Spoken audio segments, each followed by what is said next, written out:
I'm going to my first Renaissance festival in 2.5 weeks, and I've decided to crochet something last minute. I've seen a bunch of really cute crochet mushroom bags online that got me really inspired, but none of them were quite what I wanted. So I'm just gonna figure this out as I go and hope for the best. I'm going to be using yarn that I spun up probably like 5 or 6 years ago. I'm gonna use this green and blue gradient yarn that I chain plied as the head for the mushroom. I think these colors are really cute, and I've just been trying to find a project that would work for this. And then for the stem, I'm gonna use this white and gray yarn. This I got as a raw fleece, like straight from the sheep, unwashed. And I washed it and prepped it myself by flick carding it by hand. And there is still a lot of fleece that needs to be processed, but that's for a different day. My plan for the mushroom head is to make it taper to a point and then widen out into the base until I run out of yarn. And I have no idea how big that's gonna make it. I've got about 180 yards of this yarn, and I'm using a size I 5.5mm hook. I wrote out a sort of guide for myself to follow of what to do for the shaping, but I have a feeling it's gonna need quite a bit of adjusting. But once I figure out the steps, I will be sure to share that with y'all in case y'all wanna make this too. I'm gonna work on figuring out this next bit off camera and check back in when I've made some progress. Okay, I've made some good progress. I also added a couple of chain 2 holes, one on each side for the straps to go through. And I kind of guessed which round to put them in because I'm still not really sure how big this is going to be. This is how much yarn I have left, so I'm maybe like halfway through. But this is the pattern so far. You can screenshot it if you want. I've been just figuring this out as I go. My plan is to make this a bit more bulbous now instead of so much going out, but we'll see what that turns out like. I will check back when I finish this mushroom head and update the pattern for you. Alright, I finished the top of the mushroom, and I must say I'm very proud of how it turned out. And look at how varied and nuanced the colors are in each section. Like there's lots of greens, there's lots of blues. And that's one of my favorite things about handspun yarn is the inconsistencies give it so much character and depth and make it so interesting to look at. And you know, as the extra dash of magic, one might say. Here's the rest of the pattern for the mushroom head. For the last several rows, I increased by 2 each row, but I alternated in 2 places. So I would do it like here, and then on the opposite side, so then here and here. But I only wanted to increase like 2 at a time because I was just trying to get just like a slight increase. Because I didn't want this to just like go flat down. You know what I mean? I don't know if you know what I mean. I don't even know if I know what I mean. But anyways, I'm now working on the stem base of the bag, and I'm using a bigger hook. I've got a 6.5mm hook, and I'm using double crochets instead of single crochets, which makes the holes a little bit bigger, which I like. I think I might add a lining on the inside that might peek through. But also, like, I have a limited amount of yarn to use for this, so if I use like a smaller hook with a single crochet, the bag would be a lot smaller. But I'm still figuring out what I'm doing with this stem, and I might rip it out and start all over again. Because I started with 12 double crochet in the base magic ring, and that made it a little bit crowded, and I don't know if you can tell, it's like wavy, which I thought would be cute. I thought it'd add a little texture to the bottom, but now that I'm trying to like work up the sides, it's just like not doing what I thought it was gonna do. So I might have to go back and do like 8 double crochets at the base to make it less crowded and easier to work with. Alright, I'm gonna check back in when I finish this stem up and let you know what I have decided to do to remedy this situation. And I will update that pattern for you. So I'll see you in a bit. So I completely restarted the bag and started with 8 base stitches instead of 12 and did half double crochet instead of double crochet, and this attempt came out a lot better. Also, again, look at all of the color variation with handspun. Ugh, I love it. This is the pattern for the stem. I basically made a circle that would fit within the head of the mushroom and then made a cylinder until I ran out of yarn. Now I'm working on figuring out the strap. I need it to be skinny enough to fit through the hole in the bag so that this can slide up and down. But I think at the shoulder I want it to be a little bit thicker because something this thin holding up the bag just, I don't know, it doesn't seem very good.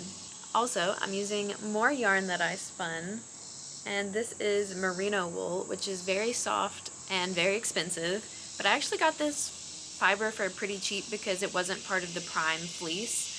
So I got it for really cheap. I had to like sort through and find the good bits, and then I drum carded it and made it into a 3-ply yarn. While I work on figuring this strap up off camera, let's switch to making the lining for the bag. Okay, I've got my bag and my fabric here. I thrifted this fabric a while ago, and I loved it because it's got a sheen to it. I don't know if you can see it, it comes across on camera. I'm also gonna add a zipper pocket to the inside because I like somewhere secure to put my cards or money or small things, and also so they don't get snatched.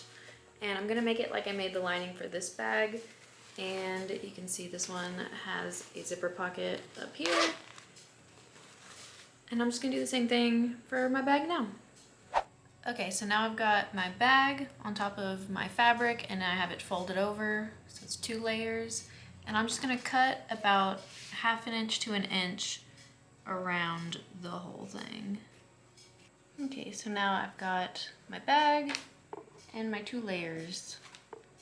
All right, and I got the pocket cut out, and I don't know if you can see, I've got lines marked up on here to sew the zipper.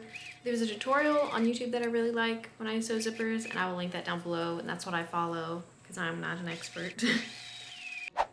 Okay, I got the pocket done, and as you can see with all these wrinkles, my tension was a little bit tight, and I didn't notice till too late, and it's just not worth ripping it out. It still functions fine. But my pocket is done, and I'm ready to continue on with the lining. Okay, I've got my lining here, and I did a 3/4 inch seam allowance because I wasn't sure what I was gonna do with the edges. There was like bright blue fibers flying off of here pretty much. So I went in and did a zigzag stitch along the edge to contain everything. I was gonna use pinking shears. They do like zigzag cuts, but I couldn't find them, so zigzag stitch it is. All right, the lining is done. I went around and folded over the top and made it a nice hemmed edge. So all it needs is stitched into the bag, but I'm not gonna do that quite yet. I wanna do the strap first and see how that's gonna connect before I stitch this in, so we'll get back to this in a bit. Okay, so I finally figured out the strap after some trial and error. I ended up doing the waistcoat stitch for the strap, and I did that 5 stitches wide, and it makes it pretty thick and not terribly stretchy. And then for the thin part, I decreased down to 1 stitch and did a Romanian cord. I'll link a couple of tutorials down below for the stitches that I used because it'll bog down this video if I try to teach you how to do them, and there are people that know better than me. So just watch those videos if you want to know how to do it. But now the strap is ready to attach to the bag, but after playing around a little bit, I decided I want to add the lining before the strap, so let's go do that now. Okay, so I've got my lining in my bag, and I'm going to hand stitch it in. And I'm only going to be sewing through the loops on the inside of the bag, so the thread won't even show through on the front. Okay, I am done with the bag lining, and I'm obsessed with how these collars shift. Even though they're in the lining, I won't see them that much, but like, so cute. Okay, I'm ready to add the strap to the bag, but to do that, I need to run these thin ends through the holes that I made in the mushroom head, and both ends of my strap are still attached to the yarn cake. That's one of the nice things about using the yarn cake is you can use the outside and the inner bit. So both of these are still attached, and I'm going to just put them in the holes and run them through just like that. And I'm going to make sure that my strap is not twisted. Okay, and now that they are in the holes, I'm going to attach these stitch markers at the end to where I want to attach it on the bag. Okay, now I'm going to leave that stitch marker where I put it on the bag and release my strap from it.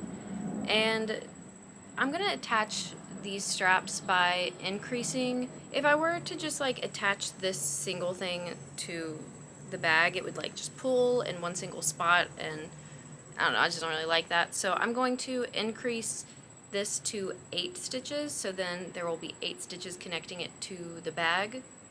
It'll make sense in a little bit. To do the increases from the end of my Romanian cord, I'm going to chain 1 and then single crochet twice into the 1 single crochet that's already there. Then I have 2 single crochets, and then I'm going to increase each of those, so then I'll have 4, and then increase all 4 of those, so then I'll have 8. Alright, and then what we end up with is this little triangle bit at the end. Okay, I gotta go inside and continue this. I love filming outside, but I'm starting to drip, so we're moving this party inside. Okay, so to attach, I'm going to chain 1 and then slip stitch to the bag, and centering the 8 stitches where the stitch marker's at. Okay, so this is what it looks like attached, and you can see that it's pretty secure on there. And now I just need to do that to the other side. Okay, now I've got the straps attached to the bag, and I think I just have the drawstring left, which I just did a chain, and I doubled up the yarn so it's 2 strands thick. I'm gonna add a couple of beads on the ends to keep it from drawing too much back into the bag and losing the string. So these are my little string stoppers. I've got the drawstring attached to a yarn needle, and I'm just weaving it through every other stitch. And I have it lined up so that the drawstrings meet up in the front of the bag. Okay, so now the drawstring is done and the bag is done. And I actually redid the strap a few times. I did the drawstrings and I tried it on. The strap stretched so long that it was like past my butt, and that wasn't gonna work. So I shortened the strap a few times and reattached them the same way that I said. And now it's done. Alright, the lighting is actually really good outside right now. You know, it's like the evening glow, and I would love to take my little mushroom bag outside and get some shots, so let's go.